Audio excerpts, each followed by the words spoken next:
నాడు యూనివర్సిటీ మంచి భవిష్యత్తు కోసం తెలుగు విద్యార్థులు ఇష్టపడే యూనివర్సిటీ. ఈ సినిమా అక్కడ అమ్మాయి ఇక్కడ అబ్బాయి ఈ ట్రైలర్ చూసినప్పుడు చాలా ఫన్నీగా అనిపించి, ఎస్పెషలీ ది హీరోయిన్ పార్ట్ గురించి. రాజా అన్న పేరు, ఆ పేరుకి హీరోయిన్ క్యారెక్టర్కి ఏంటి సంబంధం? సో యాక్చువల్లీ తను ఆ ఊరికి రాజకుమారి, తన పేరు రాజకుమారి. సో అలాంటి ఓ రాజకుమారి అంటే ఇంక అందరూ అందరూ రాజా రాజా రాజా అని పిలుస్తూ వచ్చారు. సో రాజా చెప్తే జరగాలన్నమాట ఆ ఊర్లో. అలాంటి ఊరికి ఒక సిటీ నుంచి ఒక అర్బన్ బాయ్, ఒక below average civil engineer, just pass, మన బ్యాచ్ లాగా మా వాళ్ళు చాలామంది ఉంటారు. అలాంటి ఒక అబ్బాయి ఆ ఊరు వెళ్ళిన జరిగిన ఫనీ థింగ్స్. ఆ ఊరికి కొన్ని రూల్స్ ఉంటాయి. ఆ ఊర్లో వాళ్ళందరూ గెటప్లు మీరు చూస్తే కంచె కట్టుకుని గట్టిగా కత్తులు పట్టుకుని ఉంటారు అన్నమాట.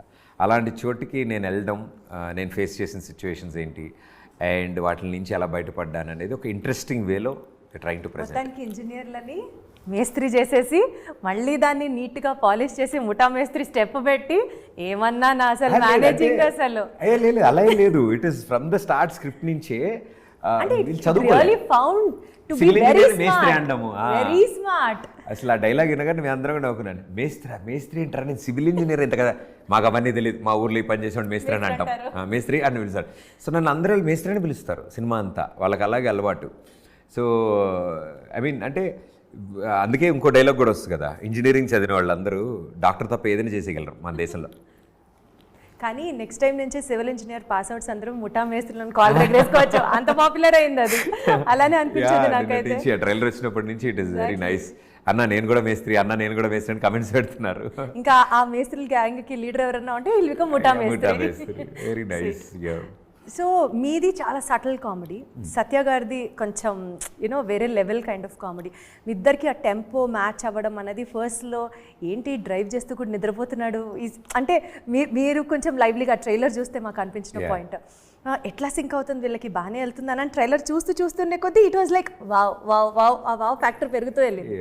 బట్ అసలు హౌ డిడ్ ఇట్ హ్యాపెన్ మీ ఇద్దరికి? Fantastic performer. టైమింగ్ గురించి, టైమింగ్ కానీ నాకు చాలా ఇయర్స్ నుంచి తెలుస్తాను, బట్ ఎప్పుడు ఇంతలా స్ట్రాంగ్గా వర్క్ చేసే అవకాశం రాలేదు. ఐ థింక్ ఈ ప్రాజెక్ట్లో త్రూ అవుట్ ఉన్నాడు తను నాతో, and it is a great support system. And ఆయన టైమింగు, ఆయన స్టైల్ ఏదైతే ఉందో సినిమాలో అది చాలా చాలా బాగుంటుంది, చాలా ఇంట్రెస్టింగ్గా ఉంటుంది అనమాట. ఇదేదో ఇద్దరం కామెడీ చేయాలని, ఈ సీన్లో నువ్వు ఈ డైలాగ్ అని నేను ఇది అంటానని అస్సలు ఉండదు ఈ సినిమాలో. సో అస్సలు మేము ఎప్పుడు ప్లాన్ చేసుకుని ప్లాట్ చేసుకుని ఏది చేయలేదు ఈ సినిమాలో. యాజ్ పర్ స్క్రిప్ట్ ఆయన డ్రైవ్ చేసుకుంటూ, ఆయన డ్రైవ్ చేస్తున్నకి త్రూ అవుట్ నాతో పాటు ఆ ఊర్లో ఇరుక్కుపోయాడు నాతో పాటు.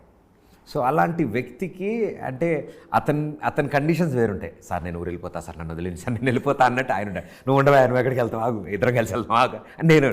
So this is a humour what we try to bring out, where కండిషన్స్కి ఎలా రియాక్ట్ అవుతున్నారు. ఒక డ్రైవర్, ఒక ఇంజనీరు ఒక ఊరు వెళ్తే అక్కడున్న కండిషన్స్కి ఎలా react అవుతారనేదే we try to, Nar Satya are Pradeep ఎలా రియాక్ట్ అవుతారని కాదు. అందుకనే చాలా లైవ్లీగా వచ్చింది బయటికి. And all of us really enjoyed watching the trailer. But అదే కదా, కింద కామెంట్స్ అన్ని చూస్తే నిద్రపోతున్నాడు అన్న నిద్రపోతున్నాడు, as a people old you so much. చాలా బ్యూటిఫుల్ ఉంది.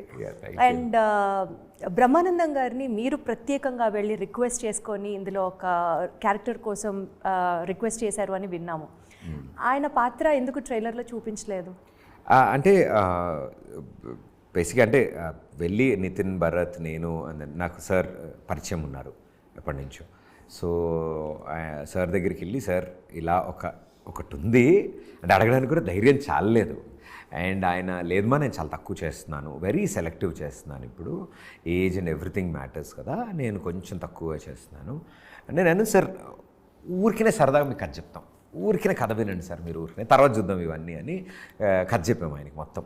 మీకు చెప్పేటప్పుడు కూడా కాన్ఫిడెన్స్ లేదు ఆయన ఒప్పుకోరా అని?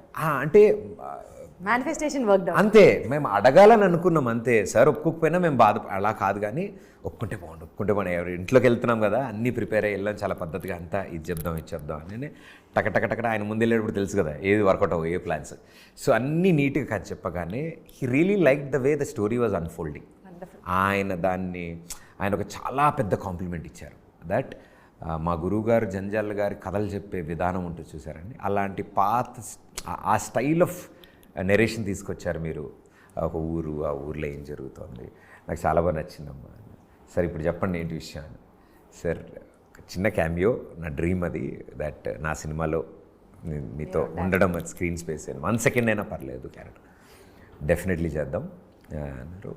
ఆయన మేము అడిగిన దానికంటే ఎక్కువ టైం పట్టినా కూడా ఆయన దానికి యాక్సెప్ట్ చేసి అందరం పిల్లలం కదా బచ్చాలం మేము అందరం ఆయన ముందు. బట్ ఎక్కడా ఆయన దాన్ని చాలా సాఫ్ట్గా చాలా హ్యాపీగా ఓకే నాకు అర్థమైందిరా వస్తుంది కంగారు పడకండి సార్ ఇంకో యాంగిల్ ఆ యాంగిల్లో అయినా అదే వస్తుంది పెట్టు అని చాలా అంటే మేము కూడా ఆయన త్రూ నేర్చుకోవడం అలాంటి వ్యక్తులతో I think it's a life time memory. అలాంటి లెజెండ్స్ యాక్సెప్ట్ చేయడం యాక్ట్ చేయడం అండ్ మాకు అది ఇట్స్ లైక్ ఎ బ్లెస్సింగ్. ఇలాంటి వాళ్ళందరూ వచ్చి వాళ్ళ తరఫు ఇట్లా బ్లెస్సింగ్స్ ఇచ్చి వెళ్తున్నట్టు ఓకే నువ్వు సినిమా చేస్తున్నావు కదా నేను ఏం చేయగలను నీకు ఒక 5 నిమిషాలు కనపడాలా ఎక్కడ మేము ఫస్ట్ చూపించొద్దు అనుకున్నాము ఎక్కడ సర్ప్రైజ్ థియేటర్ సర్ప్రైజ్ ఇద్దాము చాలా బాగుంటుందని. దెన్ వి థాట్ అరే మనం ఇంత కష్టపడి ఇంతమందిని సినిమా తీసినప్పుడు వీళ్ళందరూ ఉన్నారని చెప్పాలి కదా జనాలకి. అంటే లెస్ బ్యాగ్లో ఏముందో చెప్పకపోతే ఎవరైనా ఎందుకు కొంటారు అది మీకు బాక్స్ ఏదైనా అమ్ముదాం అనుకుంటే. సో ఈ సినిమా ఇందాక మ్యూజిక్ డైరెక్టర్ రాధన్ గురించి మాట్లాడుతున్నప్పుడు I thought of asking you this but topic అట్లా వెళ్ళిపోయింది. యూజువలీ ఆయనని అప్రోచ్ అయిన తర్వాత కథ చెప్తే చాలా చాలా చాలా డిలేడ్గా ఆయన మ్యూజిక్ చేస్తారు చాలా లేట్గా అవుట్పుట్ ఇస్తారు అని విన్నాం. How is it with your story and your film experience? ఏమో అండి అంటే మేమే చాలా లాంగ్ ప్రాసెస్లో ఉన్నాం కదా బట్ అలాంటి డిలేస్ ఏమీ అనిపించలేదు మాకు. ఇట్ వాజ్ లైక్ ఈ మూవీ షూట్కి వెళ్ళకముందు ప్రీ ప్రొడక్షన్ స్టార్టింగ్ స్టేజెస్లోనే కలిసేసాం. సో మేము లొకేషన్ రెక్కి చేసుకోవడం యాక్టర్స్ని వెతుక్కోవడము ఇవన్నీ జరుగుతున్న టైంకి బ్యాక్ ఎండ్లో ట్యూన్స్ చేంజ్ చేసుకున్నాం. So before a film shooting start అయ్యే టైంకి మా దగ్గర 2 కన్ఫర్మ్ ట్రాక్స్ ఉన్నాయి ఆల్మోస్ట్ విత్ లిరిక్స్. సో మేము షూట్ చేసుకునే ప్రాసెస్లో ద రిమైనింగ్ 3 సాంగ్స్ మేక్ అయిపోయాయి వచ్చేసాయి. సో మీకైతే లేట్ అయితే జరగలేదు? లేట్ ఎక్కడా జరగలేదు. అండ్ బీజిఎం కూడా మేము వే లాంగ్ బ్యాక్ ఆయన ఫినిష్ చేశారు మేము లాక్ చేసుకున్నాం. అది ఫెంటాస్టిక్ మ్యూజిక్ ఇచ్చారు బీజిఎం. అంటే ఒక వైబ్ క్రియేట్ చేశారు ఆయన కొత్త ఇన్స్ట్రుమెంట్స్ ఫీల్ గుడ్స్ మాకు చాలా ఇష్టం. నాకు వైలిన్ అండ్ ఫ్లూట్స్ చాలా బాగా ఇష్టం. సో మీకు లేలే సాంగ్లో కూడా వైలిన్ వస్తుంది మధ్యలో బీజిఎం టడా టడా టడా అని నా ఇంట్రో అంటే నేను కనిపించేది ఆ సాంగ్లో. దెన్ ఇప్పుడు రీసెంట్గా వచ్చిన పిల్లా సాంగ్కి మేము ఒక ఫ్లూట్ వర్షన్ ఉంది దాన్ని మేము హోలీ వీడియోకి వాడాము మా హోలీ విషెస్ దాని వీడియోకి. So there is always beauty where మన ఇంట్రెస్ట్లు టెక్నీషియన్ టాలెంట్ 2 కలిసినప్పుడు ప్రోడక్ట్ బాగుంటుంది కదా. So we're very happy with Radhan గారి music and work. We're excited that audience కూడా ఈ ఫ్రెష్ ఫీల్ ఆఫ్ మ్యూజిక్ని ఎలా రిసీవ్ చేసుకుంటారు. వండర్ఫుల్. సో ఆల్రెడీ మీరు ఇందాకటి నుంచి ఇస్తున్న ఇంటర్వ్యూస్లో మీరు మళ్ళీ టీవీ షోస్ చేస్తారా అన్న క్వశ్చన్కి definitely all thumbs in for it అని మళ్ళీ అంటే కనిపించకపోయేసరికి ఓహో ఇంకెన్ని సినిమాలే చేస్తారు కాబోలు అన్న ఒక సొంత అండర్స్టాండింగ్ వచ్చేస్తారు చూడండి పర్మిషన్ అడగకుండానే. అలా ఉన్నగా you're all thumbs in for it అంటున్నారు కాబట్టి నేను ఆ క్వశ్చన్ మళ్ళీ అడగట్లేదు. ఎక్స్పెక్టింగ్ అదేం లేదండి ఇన్నాళ్ళు ఎంత చక్కగా అభిమానించారు ప్రోత్సహించారు. They gave the blessings to me. I wanted to entertain them more. ఇంకొంచెం చేయడంలో నేను చేస్తున్న ఒక చిరు ప్రయత్నం ఇది. దిస్ ఇస్ మై ఎఫర్ట్ నేను పెడుతున్నాను దీని మీద అండ్ నేను 100% పెట్టాను దీని మీద. It is all with their acceptance. They are happy I'm happy అది whichever form it is. అంటే చేస్తున్నారనా చేయట్లేదన్నా మళ్ళీ ఇంక చెయ్యరన్నా ఎలా అయినా చేసేస్తానన్నా మనం ఎవరండి డిసైడ్ అవ్వడానికి. నేను చేయను నేను చేస్తాను. నేను ఇప్పుడు టీవీ చేసినప్పుడు సినిమాలు చేయను అని అనుకో వచ్చింది చేస్తాం కదా అట్లా. సో అలా కూడా చేయొచ్చు అయితే వస్తే చేస్తారు. అన్నీ వస్తాయండి ఎందుకు రావు. బాహుబలి 2 రిలీజ్కి ముందు కట్టప్ప బాహుబలిని ఎందుకు చంపాడు ఎంత పెద్ద బ్రేకింగ్ అసలు అది ఇంక్విజిటివ్నెస్ పెరిగిపోవడానికి నాకు అర్థమైంది. సరే చెప్పండి. వెళ్తున్నారు ఓవరాల్ ఎక్కారు ఇప్పుడే ఆ లెవెల్ దిగుతారు మీరు ఇప్పుడు. సరే మీరే ఆన్సర్ చెప్పేసండి అయితే. బాగోదండి మీరు క్వశ్చన్ చెప్పండి మళ్ళీ నేను ఆన్సర్ ప్రిపేర్ అయ్యాను అనుకుంటారు. ఆడియన్స్కి అంతే పెద్ద క్వశ్చన్ ప్రదీప్ పెళ్ళెప్పుడు? అరే ఓకే చేసేసుకున్నాను నెక్స్ట్ ఏమవుతుంది అసలు ఏముంటుంది ఇంకా అంటే నా మీద క్వశ్చన్స్ అయిపోతాయా? ఆహా అప్పుడు మీరు పిల్లల్ని ఎప్పుడు కనబడుతున్నారు నెక్స్ట్ క్వశ్చన్ ఇది మరి అది కూడా అయిపోయిందని అనుకుందాం. అది నాకు అదే డౌట్. ఇన్నాళ్ళు పెళ్ళెప్పుడు అన్నారు చేసేసుకున్నాక ఇంకా అడగరు కదా ఇంకేమి ఇంకేం అడగరా? అడుగుతాం 2 ఏళ్ళు ఆగుతాం. ప్రేమ సార్ ప్రేమ. లవ్లీ యస్ అనుకుంటున్నాం. ఐల్ సీ ఆహా త్వరలో. మంచిది అద్భుతం.